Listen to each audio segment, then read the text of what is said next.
Hey there, pirates! Welcome aboard the Anime No Me channel. The most important moment in the entire world of One Piece might not have even happened yet. Maybe it's not even close. Maybe what we saw in Wano, with Nika's awakening, with Luffy becoming what he was destined to be, with laughter breaking the limits of reality, was just half of a journey that had been written in silence since chapter 1. Or better yet, since before that. Because if Shanks knew the truth about the Gomu Gomu no Mi, if he went to the government to steal that fruit, if he kept it hidden for years while carrying it around in the East Blue, the weakest sea of all, then maybe everything had already been calculated. Maybe Shanks himself held back the clock of fate for too long, waiting for the right time to hand the key to someone, and that someone could only be one person. It was Luffy, from the very beginning. Now, if we think of Elbaf as the stage for a reunion, maybe it won't just be a reunion between two pirates. Maybe it will be the meeting of two wills. Luffy, who carries the flame of the sun, but still doesn't fully understand what it truly means, and Shanks, who perhaps never had that flame, but always knew where it pointed. And then the training, if it happens, won't just be physical. It will be spiritual. It will be about remembering what was never taught, about recovering something that has always been there,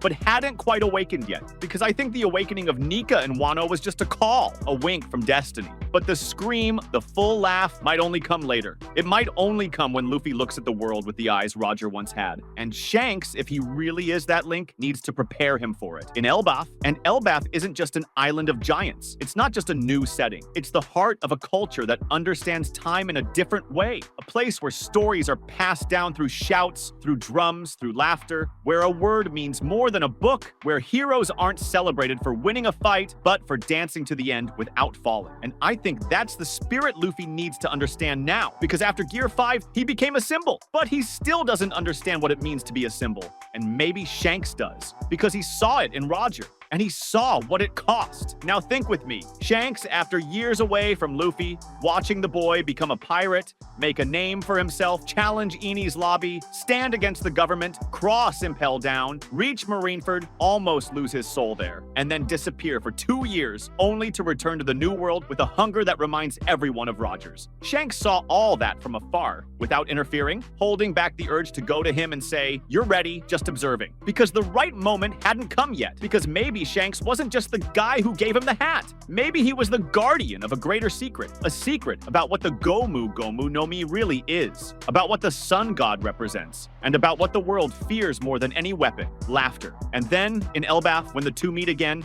and I think this meeting will be unlike anything we've seen. Maybe Shanks won't look at Luffy as a boy anymore, but as a torch. As someone who is already awakened, but still doesn't understand what has been lit inside him. And maybe the training starts there. Not with a punch, but with a question. Something like, "Do you know who you are?" And Luffy might laugh like he always does and say, "I'm Luffy," but maybe Shanks won't laugh. Maybe he'll say, "No, you're the smile that's going to break this world, and you need to understand the weight of that." And that's when Elbaf comes in full force. Because in Elbaf, the storytellers are the kings. The drums don't beat to summon battle, but to keep memory alive. And then I think Luffy will see that. He'll see how sound changes everything, how the rhythm of laughter can move crowds, how music, like Binks' sake itself, carries a truth that doesn't fit in words. And maybe he'll realize that his awakening wasn't just biological, it was spiritual. It was historical. It was the world's response to the lack of laughter. And at that moment, Shanks might finally share what he knows. About the original Joy Boy, about the Void Century, about what the government fears, about what Roger found and laughed at because Shanks was there. He went with Roger to Laugh Tale. And when Roger came back, laughing like mad as if he had understood everything and nothing at the same time, Shanks cried.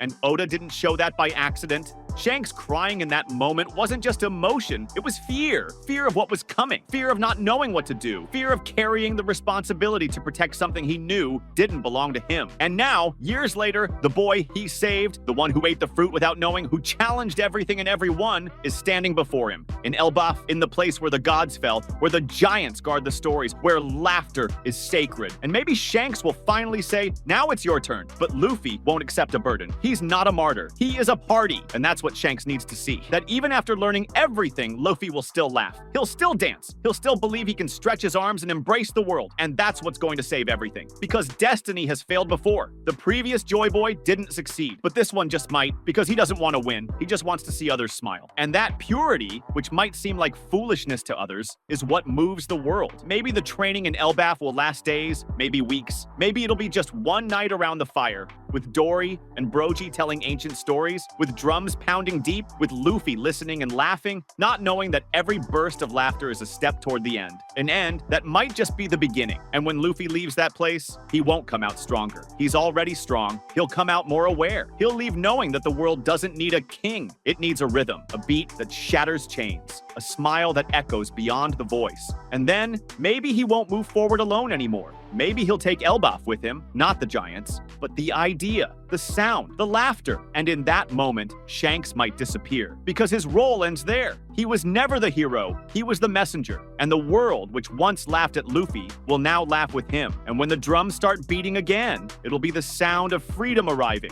Slowly, but arriving. If we stop to think about what really changes, it's not just a matter of power. It's not like Luffy will leave Elbaf with a new move, a Gear 6, or a flashy attack that splits the sky. I think what changes with this reunion, with this training that doesn't even feel like training, is that Luffy finally begins to understand the role he has. Not as a hero, not as a captain, not as a boy who wants to become the Pirate King, but as the name the world tries to forget, Joy Boy, the one who smiles when everything falls apart. And that changes everything, because from that moment on, he won't just react to enemies. He'll begin to lead the world. Maybe the first thing to change will be his relationship with his own allies, because up until now, everyone who joined Luffy did so because they saw someone who never bows his head. But after Elbaf, they'll see something else in him, a symbol, and that can create tension. Because Zoro, for example, has always followed Luffy because he believed in his strength, but he never followed out of worship. And maybe when he sees the world starting to follow Luffy as if he were some kind of entity, Zoro will feel that the line between friend and myth is getting too thin, and maybe he'll question it. And maybe Luffy will have to prove once again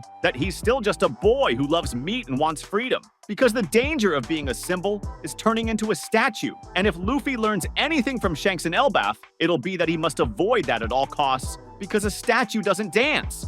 Another concrete change might be Shanks' position, because if he really trains Luffy, if he passes on the torch he's silently carried for so long, then his very existence on the board becomes unnecessary. Maybe he'll step away. Maybe he'll give up his place in the new world. Maybe he'll even burn his own name, because Shanks doesn't seem like someone who wants to remain an emperor. He seems like someone who only held that spot to stop it from falling into the wrong hands. And now that Luffy's ready, maybe he'll just vanish, and that in itself already destabilizes everything, because the balance of the four emperors has always been the break on chaos. If one of them abdicates or disappears or consciously gives up their place, the government will panic, because it means they've lost control over the unpredictable. And then, with all of this, maybe Imu will finally step out of the shadows. Because if there's something he truly fears, maybe it's not the army, maybe it's the music. Because music can't be stopped. It can't be silenced. You can hit the singer, you can smash the instruments, but the sound has already entered. It's already stirred the heart. It's already broken the invisible chains the government spent centuries forging. And Luffy, with that drum beating inside him since his awakening, might be the sound they can no longer ignore. That was today's content. We hope you liked it and want to share your opinion on the subject. Don't forget to share the video, give it a thumbs up, and I'll see you in the next video. Take care and stay amazing.